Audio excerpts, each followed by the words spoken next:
20 years ago, George Lucas' mythical vision of a futuristic past was limited by many challenges, the most daunting of which was technology.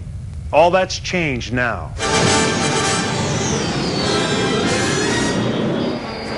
This is it. The digital technology frees you up, especially in a fantasy film like this, in ways that are basically overwhelming. You could think of things and you can write things in science fiction and fantasy, but it's very hard to make that literal.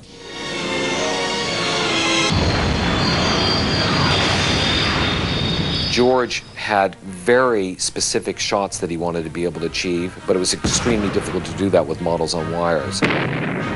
It was impossible then with motion capture to actually get really quick pans. You know, they had to be separate shots. The models couldn't fly directly over the head of the camera without seeing how that it was shaky. And so although for us, when we first saw it, it was still powerful, it was still big, he never got visually the dynamic shots that he actually wanted to get. So we've redone those. Now you can actually see them. They come straight over camera, they go underneath camera, we can pan with them. That was a real challenge, but really a great deal of fun to do.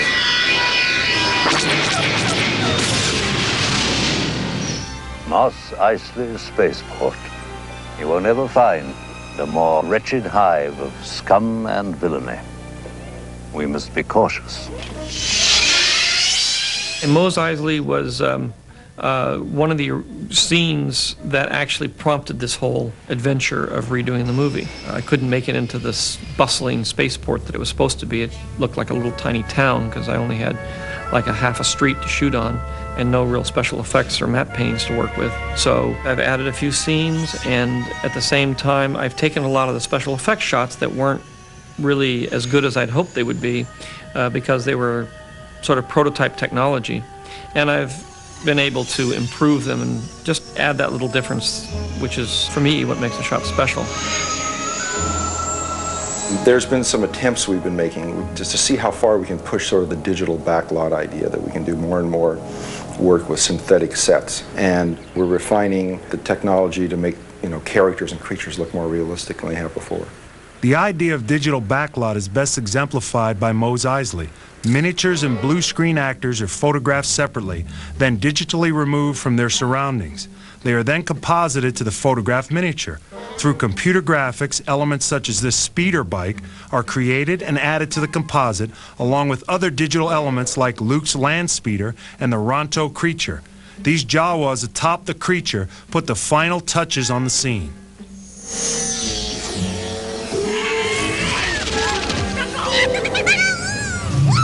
Things that would occur to George that might make a moment a little different or might open up a sequence a little more, let the audience see something they hadn't seen before, and just in general to kind of add a new twist to a moment or extend a moment a little more.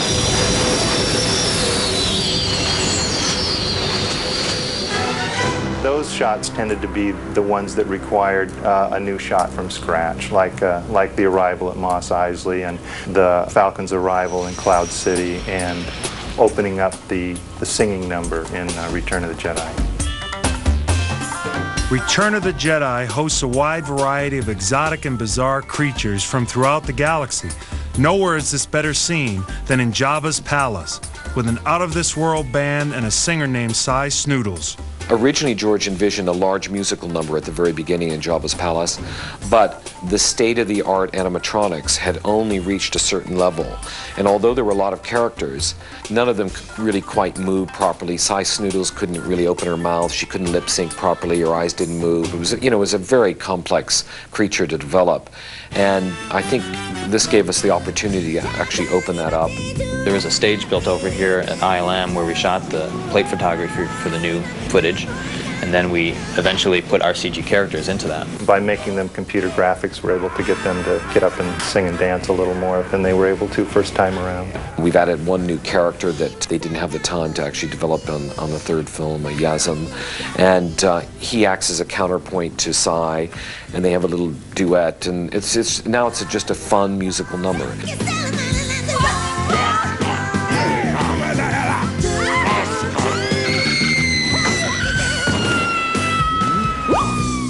Another receiving a digital makeover was mentioned but mysteriously absent from the first film. Jabba the Hutt made his debut in Return of the Jedi as a massive mechanical slug requiring 6 operators. Slated to appear in the first film, scenes were shot with a stand-in actor for Jabba. The plan was to replace him in post-production with a stop-motion puppet. The Jabba the Hutt scene with Han Solo, part of it was that we ran out of time. Part of it was that ILM had so much pressure on them to do so many shots in such a limited amount of time. It became apparent very early on there was no way to put a big stop-motion special effects sequence in the middle of the movie. It was a scene that didn't need to be in the film if only the first film was going to be completed. And of course, he had no idea that the film would be successful, so that he would be allowed to finish the second and third chapter of the film. So once he was able to do it, then it became an important scene to put back because it was an introduction to Jabba. Solo! Right here, Jabba. Been waiting for you. Have you not? You didn't think I was going to run, did you? This is the original plate that George shot. So the plan was for us to remove this actor and replace him with Jabba. He had to be physically in that space where this actor was, doing all the same things in a similar kind of style. The ultimate goal is to make it look like Jabba was on the set talking to Harrison Ford, and we just photographed it. This project here was about 5 shots. It took about a year to do. We took the picture of some of the stuff we found. We used some of the off-the-shelf software to build a 3-dimensional wireframe mesh. This is kind of equated with taking a canoe without a canvas and building the rungs of the canoe and then wrapping it with canvas. And then the next process is to actually paint the creature. And with the painting of the creature, it also involves the actual texture of the surface of the characters. After the modeling and lighting of the computer-generated character is complete, the task of moving this once immovable slug created a new set of challenges. The actual motion of Jabba never really existed before. Even in the rubber manifestation in the third one, there was a real sarcasm about him, even though he didn't really move that much. Over time, it became evident that the mass of the character would allow us to make him move like a sea lion. We had to slim it down to convince the audience that it actually had the ability to move. Over a span of how many years, when he makes it to the third one, he gained an enormous amount of weight, from eating some of those greasy little frogs. We got to a certain point where everything was set, but there was one problem. Han Solo walks around Jabba, and Jabba had not been designed yet. Of course, this stuff was shot 20 years ago, and we were stuck. Not only did I have to get Jabba close to him, who had a larger mass than this character, we had to somehow shift Han. It would have been literally impossible for him to walk behind the Jabba character because of the tail.